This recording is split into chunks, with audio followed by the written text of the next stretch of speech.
ہم سب نے بچپن سے عام الفیل اور وہ ابابیل نامی پرندوں کی کہانیاں تو سنی رکھی ہیں۔ بالکل، بہت مشہور واقعہ ہے۔ ہاں، لیکن آج ہم جن تاریخی حوالوں کا جائزہ لے رہے ہیں نا، وہ اس واقعے کو ایک بالکل نئے اور سچ کہوں تو بہت ہی ہولناک زاویے سے پیش کرتے ہیں۔ مطلب ذرا اس منظر کا تصور کریں کہ ایک طرف اس دور کی سب سے بڑی عالمی طاقت کی فوجی مشینری ہے، جنگی ہاتھیوں کا ایک ناقابل تسخیر لشکر جو مکہ جیسے چھوٹے سے شہر کو کچلنے آ رہا ہے، اور پھر بالکل اچانک آسمان پر چھوٹے پرندوں کا ایک ایسا طوفان آتا ہے جو اس پوری فوج کا نام و نشان مٹا دیتا ہے، اور اس زبردست شور و غل اور تباہی کے ٹھیک بعد اسی شہر کے خاموش کونے میں ایک ایسی پیدائش ہوتی ہے جس نے تاریخ اور دنیا کا نقشہ ہمیشہ کے لیے بدل دیا۔ ہمارا آج کا مشن یہی ہے کہ ہم ان تاریخی اقتباسات کے اندر چھپی ان باریک تفصیلات کو سمجھیں۔ چلیں اس بات کی گہرائی میں اترتے ہیں اور دیکھتے ہیں کہ ان حقائق کے پیچھے کیا راز چھپے ہیں۔ دوسری طرف ایک روحانی واقعہ، صحیح، لیکن جب ہم ان حوالوں کا گہرائی سے مطالعہ کرتے ہیں تو واضح ہوتا ہے کہ یہ محض دو الگ الگ کہانیاں نہیں ہیں، یہ ایک بہت بڑے عالمی پیراڈائم شفٹ کی عکاسی کر رہے ہیں۔ یہ سمجھنے کا بہترین موقع ہے کہ دنیا میں طاقت کا توازن کس طرح اچانک تبدیل ہوتا ہے۔ جب کوئی مادی طاقت اپنے عروج پر پہنچ کر انتہائی غرور کا شکار ہو جاتی ہے تو اب تاریخ اپنا رخ موڑتی ہے، ہاں، اور ایک نئی طاقت کو جنم دیتی ہے۔ یہ بات بہت اہم ہے کیونکہ زیادہ تر لوگ اس واقعے کی بنیادی جزیات تو جانتے ہیں، لیکن جب ہم اصل تحریروں میں اس حملے کا سکیل پڑھتے ہیں تو منظر کشی انتہائی لرزہ خیز محسوس ہوتی ہے۔ بالکل، وہ سکیل ہی تو اصل چیز ہے۔ ابرہا کا لشکر بالکل تیار تھا، ہاتھیوں کو آگے بڑھنے کے لیے اکسایا جا رہا تھا، اور پھر سمندر کی سمت سے پرندے نمودار ہوتے ہیں۔ ان حوالوں میں پرندوں کے اس گھول کو ٹڈیوں کے جھنڈ سے تشبیہ دی گئی ہے۔ اگر کبھی ٹڈیوں کا حملہ دیکھا ہو تو وہ آسمان کو اس طرح ڈھانپ لیتے ہیں کہ سورج کی روشنی ختم ہو جاتی ہے اور اندھیرا چھا جاتا ہے۔ بالکل، یہ چڑیا سے قدرے بڑے پرندے تھے جنہوں نے مکے کے آسمان پر ایک کالی چادر سی تان دی تھی۔ ایک ایسی فوج کے لیے جو طاقت کے نشے میں چور ہو، اچانک آسمان کا یوں تاریک ہو جانا کس قدر نفسیاتی خوف کا باعث بنا ہوگا۔ اگر ہم اس بات کو بڑے منظر نامے سے جوڑیں تو اس واقعے کی جو سب سے لرزہ خیز تفصیل ملتی ہے وہ ان پرندوں کا طریقہ حملہ۔ حوالوں کے مطابق ہر پرندے کی چونچ اور پنجوں میں پتھر کے 3 چھوٹے چھوٹے ٹکڑے تھے۔ جب یہ پتھر بلندی سے اس لشکر پر گرائے گئے تو ان کا اثر بالکل ویسا ہی تھا جس سے آج کی جدید دنیا میں ہم کسی تباہ کن فضائی بمباری سے تشبیہ دے سکتے ہیں۔ پریسائزن ایئر اسٹرائک کی طرح۔ 100% وہی چیز۔ آج کے دور میں جب کہیں کوئی بم گرتا ہے اور اس کے چھرے اڑتے ہیں تو جسموں کے چھیتھڑے اڑ جاتے ہیں۔ ٹھیک یہی منظر بیان کیا گیا ہے کہ وہ کنکریاں گرتے ہی ابرہا کے فوجیوں کے جسموں کے ٹکڑے ٹکڑے ہو گئے۔ یہ ایک ایسا فضائی حملہ تھا جس نے اس وقت کی سب سے بڑی زمینی طاقت کو سیکنڈوں میں بے بس کر دیا۔ یہ جدید فضائی حملے کی تشبیہ واقعی اس واقعے کی ہولناکی کو سمجھنے میں بہت مدد دیتی ہے۔ میں سوچ رہی تھی کہ ایک لمحے کے لیے اس لشکر کی بے بسی کا تصور کریں جو زمینی لڑائی کے لیے تو تیار تھا، لیکن آسمان سے ہونے والی اس بمباری کا ان کے پاس کوئی جواب نہیں تھا، کوئی دفاع موجود نہیں تھا ان کے پاس۔ وہ بہت دلچسپ ہے، خاص طور پر مکہ کے سردار عبد المطلب کی حکمت عملی۔ حوالے بتاتے ہیں کہ وہ کعبہ کے دروازے کی زنجیر پکڑ کر کھڑے ہوئے اور انہوں نے ابرہا کے خلاف بڑی سخت دعا کی۔ ان کے الفاظ بہت خاص ہیں کہ اے اللہ، یہ بندہ اپنے قافلے اور اپنی جماعت کی حفاظت کر رہا ہے تو اپنے گھر کی حفاظت فرما۔ اور پھر انہوں نے ایک اور جملہ کہا کہ آج صلیب کامیاب نہ ہو۔ یہاں اس صلیب کے لفظ پر غور کرنا بہت ضروری ہے۔ ابرہا ایک عیسائی حکمران تھا اور اس کی فوج اپنے عسکری اور مذہبی نشان کے طور پر صلیب کو نمایاں کر کے چلتی تھی۔ تو یہ ایک نظریاتی جنگ بھی تھی۔ بالکل، عبد المطلب کا یہ جملہ اس جنگ کے نظریاتی پہلو کو ہی ظاہر کرتا ہے، لیکن جو چیز ایک ماہر حکمت عملی کے طور پر عبد المطلب کو ممتاز کرتی ہے وہ ان کا دعا کے فوراً بعد کا قدم ہے۔ انہوں نے محض دعا پر اکتفا نہیں کیا بلکہ وہ ایک عملی لیڈر کی طرح اپنی قوم کو مکہ شہر سے نکال کر ہرا پہاڑ کی چوٹیوں پر لے گئے۔ انہوں نے زمینی حقائق کو سمجھا۔ جی، وہ بہت اچھی طرح سمجھتے تھے۔ انہیں معلوم تھا کہ ان کے پاس وہ عسکری طاقت یا جنگی ہاتھی نہیں ہے جو اس عظیم الشان لشکر کا مقابلہ کر سکے۔ جذباتیت کے بجائے حقیقت پسندی کا مظاہرہ کرتے ہوئے انہوں نے اپنی قوم کی بقا کو ترجیح دی۔ اور ان کا یہ فیصلہ تاریخ کا ایک بہترین اسٹریٹجک فیصلہ ثابت ہوا۔ ہیرا پہاڑ کی بلندی سے مکہ کے لوگوں نے اس لشکر کا جو انجام دیکھا وہ دنگ کر دینے والا تھا۔ ایک اور حیران کن تفصیل جو ان حوالوں سے ملتی ہے وہ یہ ہے کہ اس لشکر میں کل 13 جنگی ہاتھی شامل تھے۔ 13 ہاتھی؟ جی۔ ان پتھروں کی بارش نے ان ہاتھیوں کو اس طرح تہس نہس کر دیا جیسے وہ کھایا ہوا بھوسا ہوں۔ لیکن ان سب کے درمیان ابراہہ کا سب سے خاص اور بڑا ہاتھی جس کا نام محمود تھا وہ ان کنکریوں سے بالکل محفوظ رہا۔ یہ قدرت کا ایک عجیب نظام تھا۔ ہاں، اور اس کے برعکس خود ابراہہ کا جو انجام ہوا وہ پڑھ کر انسان کانپ اٹھتا ہے۔ طبقات میں ابراہہ کے انجام کی جو تفصیلات درج ہیں وہ واقعی رونگٹے کھڑے کر دینے والی ہیں۔ وہ بتاتے ہیں کہ ابراہہ اس میدان سے جان بچا کر بھاگنے میں تو کامیاب ہو گیا، لیکن اس کی موت کوئی عام موت نہیں تھی۔ وہ ایک عبرت ناک موت تھی۔ جی، وہ بھاگ رہا تھا اور راستے میں اس کے جسم کا ایک ایک عضو کٹ کر گرتا جا رہا تھا۔ یہ محض ایک فوجی شکست نہیں تھی، یہ اس بات کا اعلان تھا کہ جب تکبر حد سے بڑھتا ہے تو قدرت اسے کس طرح عبرت کا نشان بناتی ہے۔ اور جب یہ سب ختم ہو گیا تو عبد المطلب اور ان کی قوم پہاڑ سے نیچے اترے اور انہیں مال غنیمت ملا، بے تحاشا مال غنیمت، خاص طور پر سونا اور چاندی جس نے مکہ کی معاشی حالت کو ایک نیا رخ دے دیا۔ یہاں بات واقعی بہت دلچسپ ہو جاتی ہے۔ تاریخ کے اوراق بتاتے ہیں کہ مکہ میں ایک طرف ہاتھیوں کا گوشت گل رہا تھا، ایک پرانی طاقتور سلطنت کا غرور خاک میں مل چکا تھا، اور ٹھیک اسی شہر میں صفا پہاڑی کے قریب واقع ایک چھوٹے سے مکان میں اس واقعے کے چند ہی دن بعد نبی کریم صلی اللہ علیہ وسلم کی ولادت ہوتی ہے۔ سبحان اللہ! یہ ٹائمنگ کوئی اتفاق نہیں ہو سکتا۔ ایک طاقت کا زبردست شور اور دوسری طاقت کی خاموش آمد۔ حوالوں میں اس پیدائش کے وقت کے جو غیر معمولی واقعات درج ہیں وہ اس تبدیلی کی طرف اشارہ کرتے ہیں۔ مثال کے طور پر دایا شفا کا بیان ہے۔ دایا شفا جو بعد میں مشہور صحابی حضرت عبد الرحمن بن عوف کی والدہ بنی، ان کی گواہی تاریخ میں بہت اہمیت رکھتی ہے۔ وہ بتاتی ہیں کہ جب بچہ ان کے ہاتھوں میں آیا تو اس نے رو کر اپنی آمد کا اعلان کیا جو ایک قدرتی انسانی عمل تھا، لیکن والدہ حضرت آمنہ کا بیان اس پیدائش کے روحانی پہلوؤں کو بے نقاب کرتا ہے۔ انہوں نے کیا دیکھا تھا؟ وہ بتاتی ہیں کہ بچہ جب پیدا ہوا تو وہ روایتی انداز میں نہیں تھا بلکہ سجدے کی حالت میں پیدا ہوا، اور پھر اس نے سجدے سے سر اٹھا کر اپنی انگلی آسمان کی طرف اٹھائی۔ یہ علامات واضح کر رہی تھیں کہ یہ کوئی عام پیدائش نہیں ہے بلکہ یہ اس ہستی کی آمد ہے جو انسان کا تعلق دوبارہ خالق سے جوڑنے والی ہے۔ یہ تفصیلات واقعی حیرت انگیز ہیں۔ اس کے بعد کے جو واقعات ہیں وہ بھی اس دور کے رسم و رواج کے حوالے سے بہت کچھ بتاتے ہیں۔ جب عبد المطلب کو طواف کے دوران اس پیدائش کی اطلاع دی گئی تو وہ کس قدر خوشی سے آئے۔ انہوں نے اس نو مولود کو گود میں لیا اور خانہ کعبہ میں لے جا کر طواف کیا۔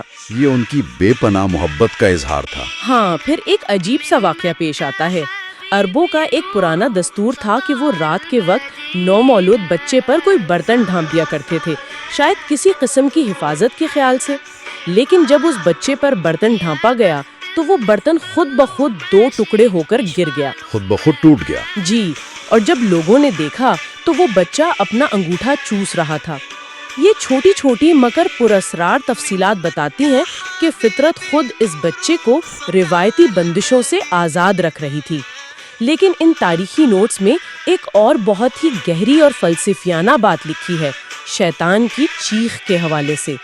یہ پڑھ کر میں واقعی حیران رہ گئی۔ تفسیر ابن مخنت کا حوالہ اس پوری صورتحال کا ایک بہت گہرا روحانی تجزیہ پیش کرتا ہے۔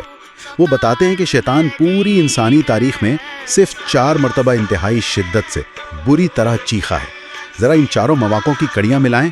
پہلی بار وہ تب چیخا جب اسے بارگاہ الہی سے دھتکارا گیا اور ملعون قرار دیا گیا۔ صحیح۔ دوسری بار تب چیخا جب اسے آسمان سے زمین پر پھینک دیا گیا۔ تیسری بار وہ اس وقت چیخا جب نبی کریم صلی اللہ علیہ وسلم کی ولادت ہوئی، اور چوتھی مرتبہ اس وقت چیخا جب سورہ فاتحہ نازل ہوئی۔ یہ چاروں واقعات دراصل شیطان کے انسان پر کنٹرول کے ٹوٹنے کی علامت ہیں۔ تو اس کا مطلب ہے کہ یہ تیسری چیخ اس بات کا اعتراف تھی کہ اب اس کا کھیل ختم ہونے والا ہے؟ بالکل۔ شیطان کا اس ولادت پر چیخنا اس بات کی تصدیق تھی کہ ابراہہ کے ہاتھیوں کی تباہی محض ایک فوجی واقعہ نہیں تھا، بلکہ وہ اس مادی جابرانہ طاقت کے دور کا خاتمہ تھا جس کے ذریعے شیطان انسانوں پر ظلم کرواتا تھا، اور یہ ولادت ایک ایسی ابدی طاقت کا آغاز تھا جو اندھیروں کو چیر کر روشنی پھیلانے والی تھی۔ کیا کمال کا نقطہ ہے، مطلب یہ تبدیلی صرف مکہ کے پہاڑوں تک محدود نہیں تھی، اس کی گونج دنیا کے دوسرے حصوں میں بھی سنی جا رہی تھی۔ تاریخی حوالے ہمیں مکہ سے نکال کر سیدھا یثرب یعنی آج کے مدینہ منورہ لے جاتے ہیں۔ جی، وہاں یہودیوں کے قبائل آباد تھے۔ بالکل، اور وہاں کے یہودی قبائل میں اس وقت جو ہلچل مچی ہوئی تھی وہ اس بات کا ثبوت ہے کہ علم رکھنے والے لوگ اس تبدیلی کا شدت سے انتظار کر رہے تھے۔ ہمارے حوالوں میں 8 سالہ حسان بن ثابت کا ایک چشمدید واقعہ موجود ہے۔ ویسے یہ وہی حسان بن ثابت ہیں جو بعد میں 120 سال تک زندہ رہے اور شاعر رسول کہلائے۔ جی، 60 سال جہالت میں اور 60 سال اسلام میں گزارے۔ ہاں، تو وہ بتاتے ہیں کہ ایک صبح انہوں نے یثرب کے ایک اونچے ٹیلے پر ایک یہودی کو کھڑے ہو کر پوری طاقت سے چیختے اور اپنی قوم کو پکارتے ہوئے دیکھا۔ اور اس یہودی کی پکار کوئی عام پکار نہیں تھی۔ جب اس کی قوم کے لوگ جمع ہوئے اور حیرت سے پوچھا کہ کیا آفت آ گئی ہے، تو اس نے کہا کہ احمد کا ستارہ طلوع ہو گیا ہے، وہ آج رات پیدا ہو گئے ہیں۔ یہ پیشگوئیاں صدیوں کے علم کا نچوڑ تھیں۔ یہ علم ان کے پاس کہاں سے آیا؟ اگر ہم اس سے مزید پیچھے لے کر جائیں تو کیوب حبار، جو پہلے خود ایک ممتاز یہودی عالم تھے، ان کا حوالہ بہت کچھ واضح کر دیتا ہے۔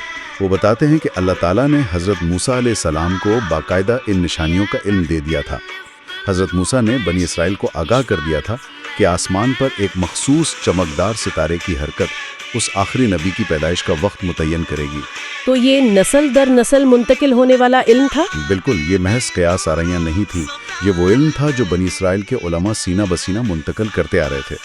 یہ علم کس قدر تفصیلی اور پختہ تھا، اس کا اندازہ ہمیں مکہ میں ہونے والے ایک اور واقعے سے ہوتا ہے جسے علامہ ابن حجر نے نقل کیا ہے۔